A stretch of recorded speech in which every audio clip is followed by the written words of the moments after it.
오늘 우리에게 주시는 말씀은 누가복음 19장 28절에서 40절까지 말씀입니다.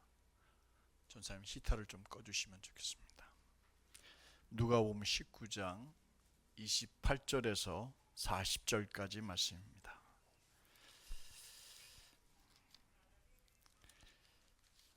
한 절씩 교독하도록 하겠습니다. 예수께서 이 말씀을 하시고 예루살렘을 향하여 앞서서 가시더라. 감람원이라는 산에 벳바게와 베다니에 가까이 왔을 때에 제자 중 둘을 보내시며 이르시되 너희는 맞은편 마을로 가라. 그리로 들어가면 아직 아무도 타보지 않은 나귀 새끼가 매여 있는 것을 보리니 풀어 끌고 오라. 만일 누가 너희에게 어찌하여 푸느냐 묻거든 이렇게 말하되 주가 쓰시겠다 하라 하시매 보내심을 받은 자들이 가서 그 말씀대로 만난지라. 나귀 새끼를 풀 때에 그 임자들이 이르러 어찌하여 나귀 새끼를 푸느냐 대답하되 주께서 쓰시겠다 하고 그것을 예수께로 끌고 와서 자기들의 겉옷을 나귀 새끼 위에 걸쳐 놓고 예수를 태우니 가실 때에 그들이 자기의 겉옷을 길에 펴더라. 이미 감람산에서 내려가는 편까지 가까이 오심에 제자의 온 무리가 자기의 본 바 모든 능한 일을 인하여 기뻐하며 큰 소리로 하나님을 찬양하여 이르되 찬송하리로다. 주의 이름으로 오시는 왕이여 하늘에는 평화요 가장 높은 곳에서는 영광이로다 하니 무리 중 어떤 바리새인들이 말하되 선생이여 당신의 제자들을 책망하소서 하거늘 함께 읽습니다. 대답하여 이르시되 가라사대 내가 너희에게 말하노니 만일 이 사람들이 잠잠하면 돌들이 소리 지르리라 하시니라. 아멘. 이제 사순절 마지막인 고난 주간이 한 주간 남아 있습니다. 오늘은 예수님께서 십자가의 길을 가기 위해서 예루살렘 성의 마지막으로 들어가신 날을 기념하는 종려주일입니다. 여러분들과 함께 이렇게 종려주일 예배를 드릴 수 있도록 은혜를 베푸신 우리 삼위 하나님께 감사드리고 예배에 참석하신 여러분들을 주님의 이름으로 환영합니다. 우리 주위 분들하고 웃으면서 참 잘 오셨습니다. 사랑합니다. 인사합니다. 참 잘 오셨습니다. 사랑합니다. 예. 누구나 자신의 삶이 가치 있는 삶이 되고 값어치 있는 삶이 되기를 바라는 마음을 가지고 살고 있을 것입니다. 많은 사람들이 기억해 주는 삶, 많은 사람들이 고마워하는 삶, 또 많은 사람에게 사랑받는 삶이 되기를 바랄 것입니다. 또 어떤 사람들은 어릴 때부터 간직한 꿈을 꼭 이루고 살고 싶어 할 것입니다. 그 꿈이 삶의 목표가 될 때 우리는 이 목표를 위하여서 살게 되고 이 목표를 향하여서 살게 됩니다. 그래서 사도 바울은 우리들에게 자신도 표대를 향하여 달려가노라 이렇게 말했습니다. 그렇다면 여러분들은 오늘 무엇을 위해서, 무엇을 향해서 오늘 살고 계십니까? 우리가 대부분 나이가 많습니다. 하지만 지금쯤 잠깐 멈추어 서서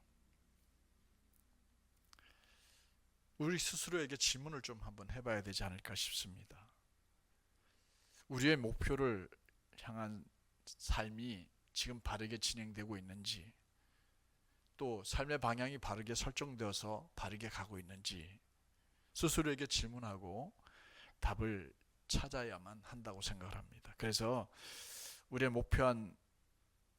그리고 목표를 위한 삶의 방향이 잘못되었다면 우리 용기를 좀 내서 수정을 하고 우리가 원하고 바라는 것을 향하여서 달려나가는 그런 성도들이 될 때 꿈을 이룰 수 있게 되고 또 소망을 이루게 될 줄로 믿습니다. 우리 여러분들 그런 분들 되시기 바랍니다. 예수님은 제자들과 함께 예루살렘을 향하여서 지금 발걸음을 옮기고 계십니다. 그런데 제자들 중에도 그 누구도 알지 못하고 오직 예수님만 예루살렘을 이제 마지막으로 방문하고 있다라는 것을 알고 계십니다. 왜냐하면 예수님은 이제 이 제자들과 함께 이 예루살렘에 올라가서 이 세상을 떠날 때가 되었다라는 것을 이미 알고 계셨습니다. 지난 주일 설교 시간에 나눈 것처럼 예수님께서 제자들과 함께 가이사랴 빌립보에서 예수님 제자들에게 물은 것이 있죠. 사람들이, 무리들이, 백성들이 나를 누구라고 하더냐. 제자들이 대답을 했는데 예수님께서 그 대답에 만족을 못하셨는지 제자들에게 물으셨습니다. 너희는 나를 누구라고 생각하느냐. 그때 베드로가 위대한 신앙 고백을 하죠. 주는 그리스도시요 살아계신 하나님의 아들입니다. 이렇게 고백을 합니다. 그자 예수님께서는 마태복음에는 이 부탁을 나중에 하시는데 오늘 우리가 읽은 누가복음에는 이 부탁을 먼저 하십니다. 내가 지금부터 하는 얘기를 절대 다른 사람에게 말하지 마라. 당분간 얘기하지 마라. 이렇게 부탁을 합니다. 그리고 무슨 얘기를 하시냐면 당신이 곧 머지않아 당하게 될 고난에 대해서 얘기를 하십니다. 그 고난이 어떤 거냐면 마태복음 16장 21절에 이렇게 나와 있어요. 함께 읽어보도록 하겠습니다. 그때부터 예수께서는 자신이 마땅히 예루살렘에 올라가서 장로들과 대제사장들과 율법학자들의 손에 많은 고난을 당해야 할 것과 죽임을 당했다가 3일 만에 다시 살아나야 할 것을 제자들에게 드러내기 시작하셨습니다.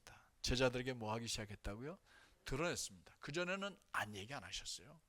그런데 이제 3년이 거의 다 되어가는, 제자들과 만나서 3년이 거의 다 돼가는 시점에 이 얘기를 처음 꺼낸 겁니다. 예수님께서 제자들에게 고난을 당하시고 죽으신 후에 3일 만에 다시 살아날 것을 위해서, 그 일을 하기 위해서 지금 예루살렘을 향하여 올라가신다라고 말씀하셨습니다. 이 말씀대로 오늘 우리가 읽은 본문을 보면 예수님은 예루살렘을 향해 가십니다. 예루살렘을 향하여 나아가십니다. 그렇다면 오늘 우리가 읽은 본문을 통해서 우리가 우리의 삶 속에서 꼭 이거 지켜야 돼, 이렇게 살아야 돼 하는 그 하나님의 말씀, 우리에게 주신 말씀이 있어요. 그 얘기를 듣고 가셔야 돼요. 우리가 오늘 예배에 앉아서 예배를 드리고 집에 돌아가서 무슨 얘기 들었지? 다 잊어버리면 오늘 사실 여기 앉아있는 시간은 형식적인 시간이에요. 그런데 우리가 앞으로 평생을 살면서 내가 이건 꼭 지켜야 되는 거구나 하고 꼭 기억하고 마음에 새겨두고 가야 될 말씀이 있어요. 들려주실 겁니다. 집에 가셔서 생각이 잘 안 날 수 있습니다. 그러면 뭘 봐야 될까요? 주보를 보시면 오늘 설교 요약이 되어져 있어요. 그래서 한 주간 동안 그걸 보고 이걸 살으라고 하셨구나, 이렇게 해서 이 말씀을 잘 지켜내고 살아내는 우리 샘솟는교회 가족들 되시길 축복합니다. 그러면 먼저 뭘 우리에게 말씀하시냐?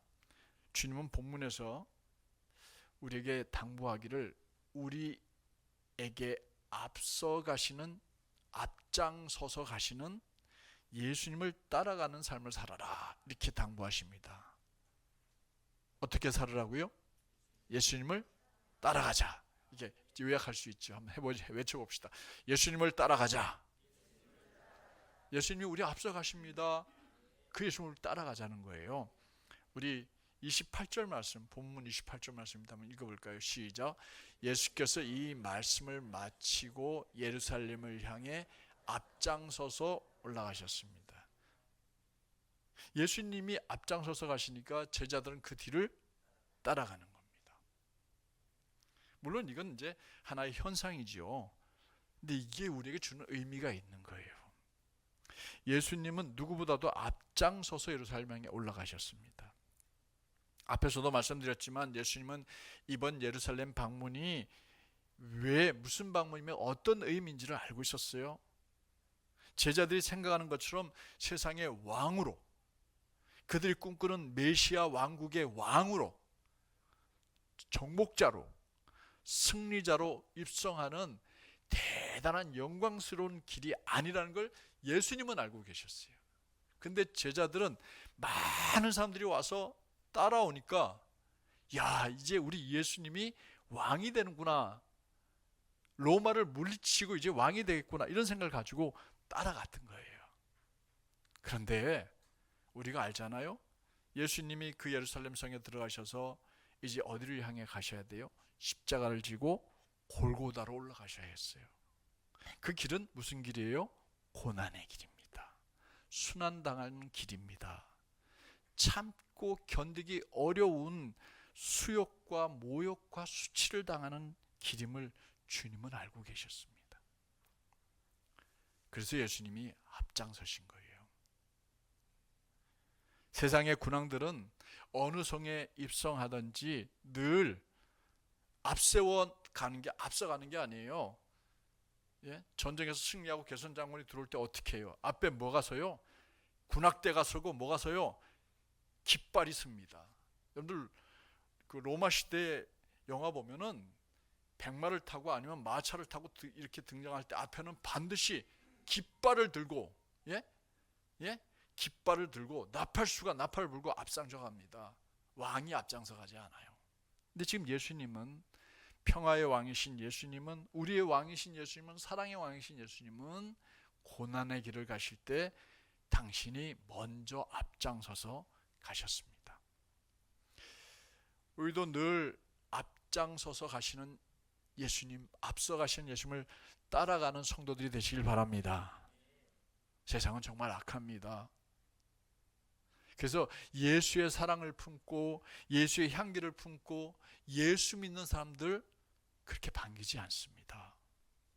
마치 바리새인들이, 대제사장들이, 서기관들이 자기들의 생각과 같지 않은, 자기들과 한패가 아닌, 자기들과 뜻을 같이 하지 않은 채 백성들의 마음을 훔쳐가는 그 예수가 너무 싫었습니다.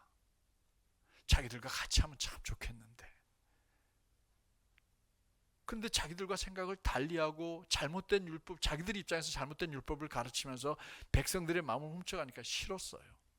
자기들처럼, 자기들이 생명처럼 여기는 모세가 물려준 전통과 율법을 잘 받아들이고 그리고 자기들에 순종하면서 따라가면 좋겠는데, 그러면 자기는 얼마든지 예수를 환영해 줄 수 있는데, 그렇지 않으니까 예수가 정말 얄미웠습니다. 미웠습니다.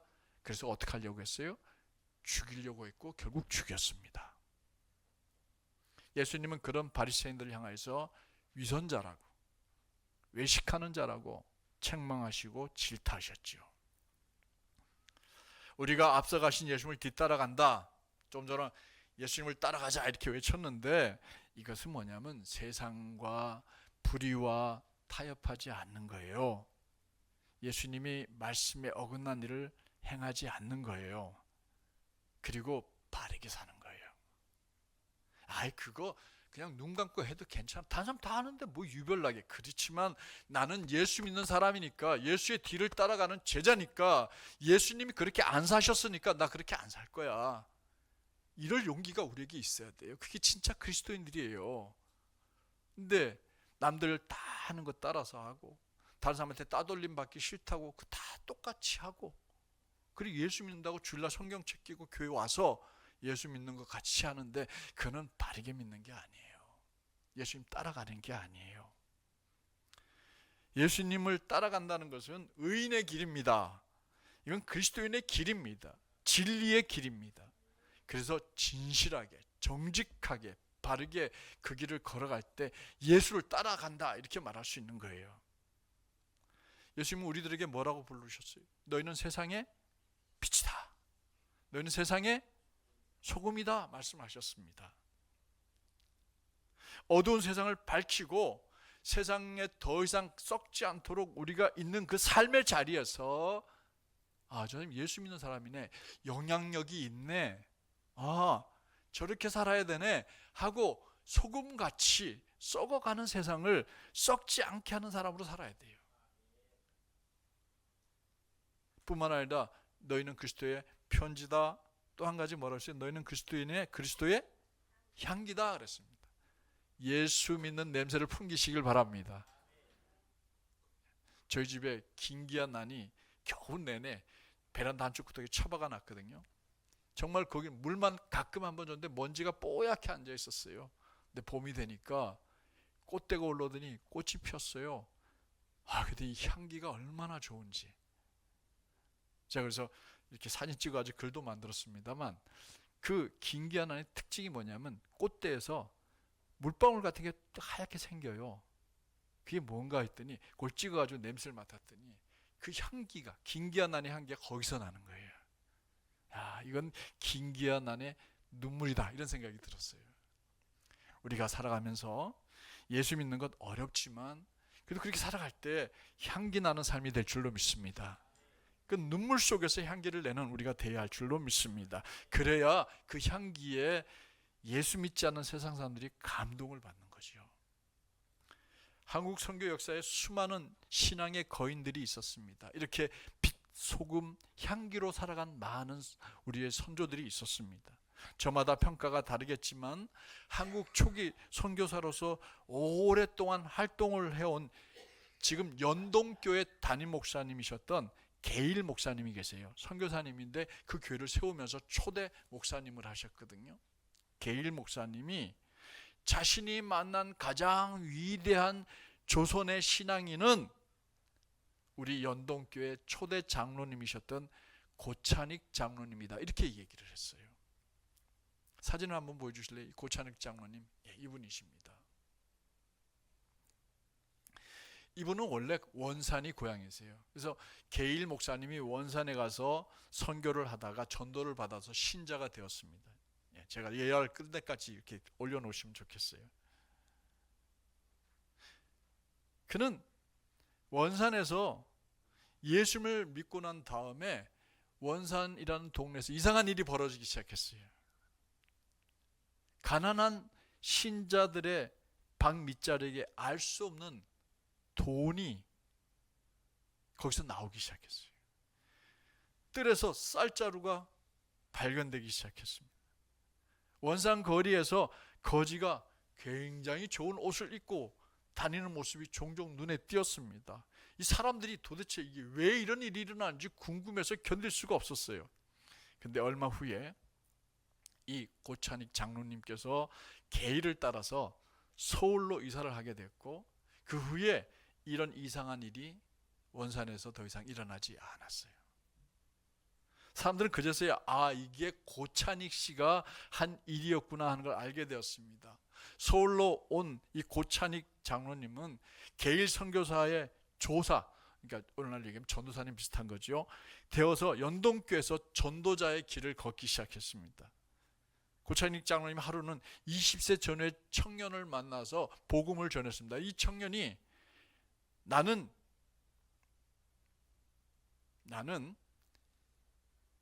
양반이라서 예수 절대로 못 믿습니다. 자기는 양반이라서 노동을 못해요. 할 수가 없어요. 하고는 그냥 그러고는 허름하게 하고 돌아다니는 거예요.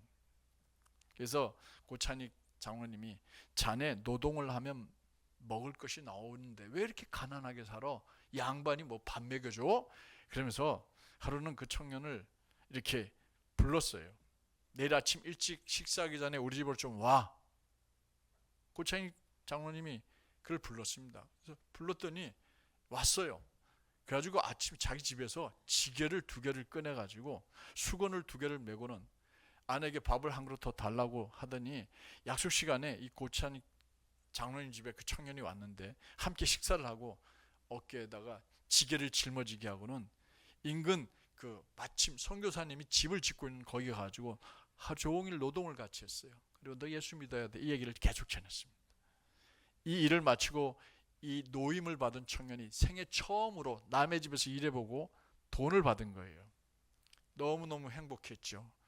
그리고 이렇게 살아야 되는구나 하는 걸 알고 이 청년은 복음을 받아들일 뿐만 아니라 결국 그 연동교회 성도가 된 것입니다. 유명한 목사님 길선주 목사님은 이 고찬익 장로님을 경성교회, 다시 말해서 서울에 있는 교회의 기초 사역을 일으킨 가장 유능한 전도사다, 이렇게 말했습니다.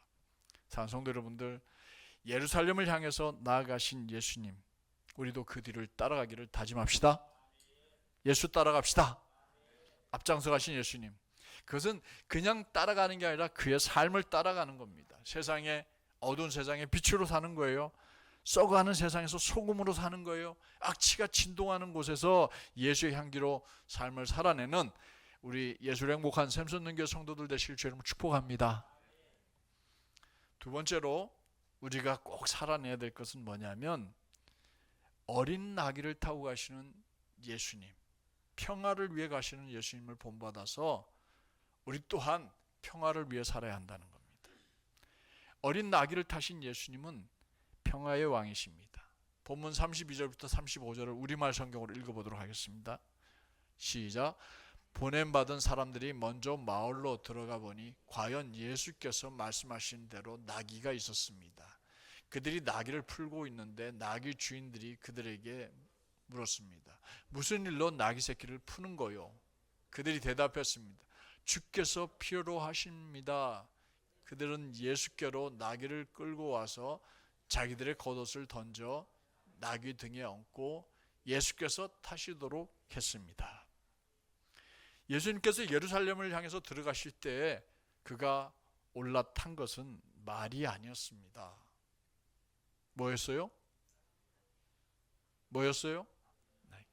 나귀도 어떤 나귀예요? 어린 나귀였습니다. 아무도 태워본 적이 없는, 등에 짐을 얹은 자국이 없는 어린 나귀였습니다. 예수님은 전쟁의 승리자로 왕이 되시고 통치자가 된 세상의 군인 왕들과는 달랐습니다. 세상의 군인 군왕들은 자신들의 힘과 권세로 세상을 굴복시켰기 때문에 그 화려하게 사람들을 동원해서 장식을 꾸미고, 그리고 갑옷이나 왕관을 두르고, 그리고 카페 뒤를 말을 타고 갔습니다. 백마를 준비시켰습니다. 망토를 걸쳤습니다. 나팔수를 앞세웠습니다. 깃발을 든 사람들을 앞세워 갔습니다.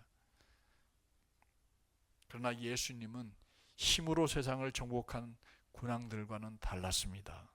사랑과 평화로 사람들의 마음을 휘잡은 왕인 줄로 믿습니다. 그래서 예수님은 말을 탄 적이 없습니다. 동네에서, 밭에서 사람들과 함께 어울려 지내며 사람들의 짐을 날라주며 등에 태우는, 사람들을 도우며 사람들과 함께 어울려 사는 나귀를 택하셔서 그 나귀를 타셨어요. 근데 예수님은 굳이 어린 나귀를 타셨어요. 걸어가셔도 되는데 왜 어린 나귀를 타셨을까요? 구약에 예언된 예언을 이루기 위해서 나귀를 타신 겁니다. 스가랴 선지자는 이스라엘 백성들 앞에서 앞으로 너희들에게 왕이 올 텐데 그 왕은 이런 사람이 왕이다 라고 하면서 스가랴 9장 9절에 이렇게 말했습니다. 한번 읽어보도록 하겠습니다. 시온에 따라 마음껏 기뻐하여라. 예루살렘에 따라 소리쳐라. 보아라, 내 왕이 내게로 오신다. 그는 의로우시며 구원을 베푸시는 분이다. 그는 겸손하셔서 나귀를 타시니 새끼 나귀를 타고 오신다. 이게 뭐예요? 예언되어 있었습니다. 주님은 이 예언을 이루기 위해서 이 어린 나귀를 타신 것입니다. 스가랴 선지자의 말씀을 보면 의로운 분이라고 했어요. 구원을 베푸는 분이라고 했어요. 겸손한 분이라고 했습니다. 그런데 이사야 선지자는 이 예수님의 이런 모습을 평화의 왕이다라고 설명합니다. 이사야서 9장 6절을 한번 같이 읽어보겠습니다. 시작. 한 아기가 우리를 위하여 태어났다. 우리가 한 아기를 얻었다.